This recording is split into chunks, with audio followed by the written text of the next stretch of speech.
243. Nama saya Muhammad Afadi dengan NIM 23111251046. Halo, perkenalkan nama saya Muhammad Syafri Handani, NIM saya 231011250192. Halo, nama saya Muhammad Budi Rohman, NIM saya 231011250375. Halo, perkenalkan nama saya Opala Yukan, NIM 231011250184. Nama saya Nadia Syata, NIM 231011250333.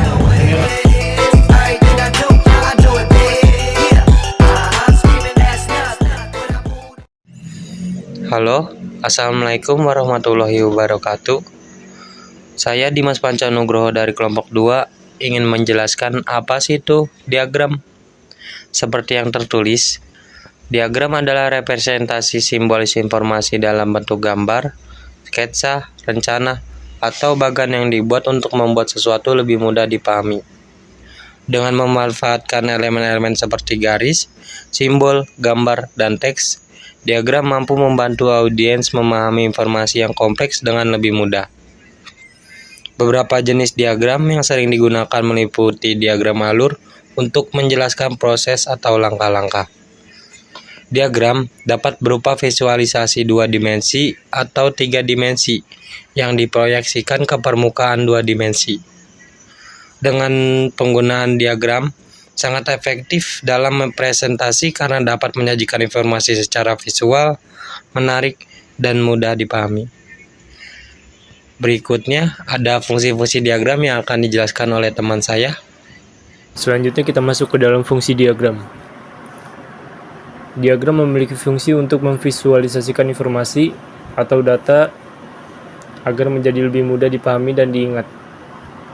Berikut ini merupakan beberapa fungsi dari diagram, yaitu yang pertama adalah menjelaskan data secara akurat dan cepat. Yang kedua, memvisualisasikan konsep.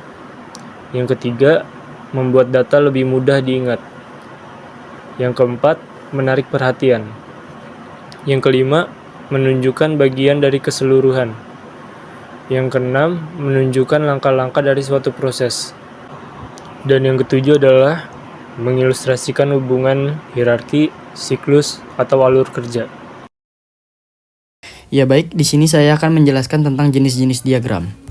Yang pertama ada diagram batang. Diagram batang ialah teknik visualisasi data yang menggunakan batang-batang berbentuk persegi panjang untuk menyajikan data statistik atau informasi. Diagram batang dapat digambarkan secara tegak maupun mendatar. Salah satu kegunaan diagram batang ialah membandingkan frekuensi atau jumlah data antar kategori.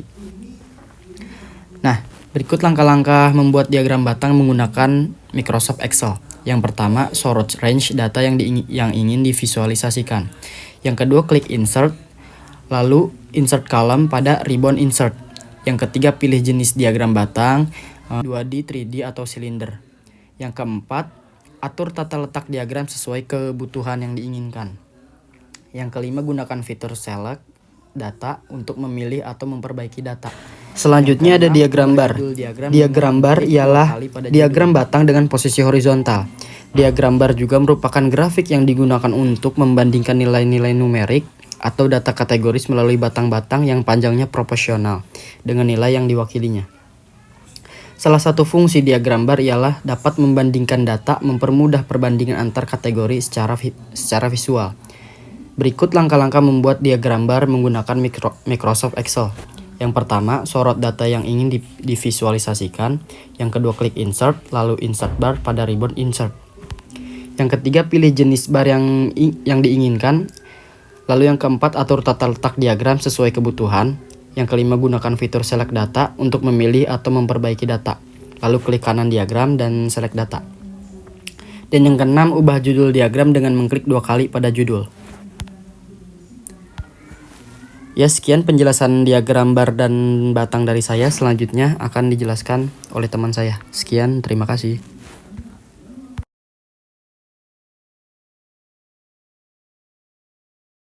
Scatter, grafik yang digunakan untuk membandingkan nilai numerik atau data kategoris melalui batang-batang yang panjangnya proporsional garis dengan garis nilai yang menampilkan data dalam bentuk garis lurus yang menghubungkan titik data Diagram garis sering digunakan untuk memvisualisasikan tren, perubahan, dan menghubungkan dalam data, terutama data yang dapat digunakan dari pengamatan secara beruntun dari waktu ke waktu. Berikutnya saya akan menjelaskan tentang diagram lingkaran. Diagram lingkaran yaitu grafik yang berbentuk lingkaran seperti yang Anda lihat di slide. Diagram lingkaran ini digunakan untuk menampilkan data dalam bentuk presentasi. Dalam diagram lingkaran, lingkaran mewakili keseluruhan, sedangkan irisan lingkaran mewakili kategori tertentu. Setiap irisan mewakili proporsi nilai dan harus diukur sesuai dengan itu. Total persentase yang harus dicapai adalah 100%. Dan diagram lingkaran ini biasa digunakan untuk menunjukkan kinerja proyek, alat, strategis, atau individu. Dan kedua, mengidentifikasi kontribusi berbagai strategis atau alat pemasaran mewakili data penjualan. Yang ketiga itu mengetahui perbandingan suatu data terhadap keseluruhan. Selanjutnya yaitu diagram radar. Diagram radar merupakan metode grafik untuk menampilkan data multivariat dalam bentuk dua bagian dimensi yang terdiri dari 3 atau lebih variabel. Kuantitatif yang dipresentasikan pada sumbu yang dimulai dari titik yang sama. Diagram radar ini biasa digunakan untuk menampilkan dan membandingkan berbagai variabel dalam grafik dua dimensi. Contohnya yang pertama, mengevaluasi pilihan berdasarkan beberapa variabel. Misalnya, Anda dapat membandingkan kualitas, harga, fleksibilitas, dan waktu respon dari beberapa pemasok. Contoh yang kedua, membandingkan dua atau lebih atau kelompok berdasarkan berbagai fitur atau karakteristik. Misalnya, Anda dapat membandingkan dua obat antidepresi berdasarkan fitur-fitur tertentu. Yang ketiga, menampilkan observasi multivariat dengan jumlah variabel yang sembarangan. Yang keempat, memvisualisasikan data dengan tampilan yang unik. Dalam presentasi ini, kami dapat menyimpulkan bahwa berbagai jenis diagram seperti lingkaran, garis, batang, dan radar yang berguna untuk menyajikan dan menganalisis data secara visual. Proses pembuatan diagram menggunakan Microsoft Excel juga telah dijelaskan, mencakup pemilihan data dan pengaturan tata letak. Selain itu, kemampuan untuk membaca dan menginterpretasikan diagram sangat penting untuk memahami informasi dengan lebih baik dan membuat keputusan yang tepat. Dengan pemahaman ini, kita dapat meningkatkan kemampuan analisis data dan menyampaikan informasi secara efektif. Sekian hasil dari presentasi kami dari kelompok 2. Wassalamualaikum warahmatullahi wabarakatuh.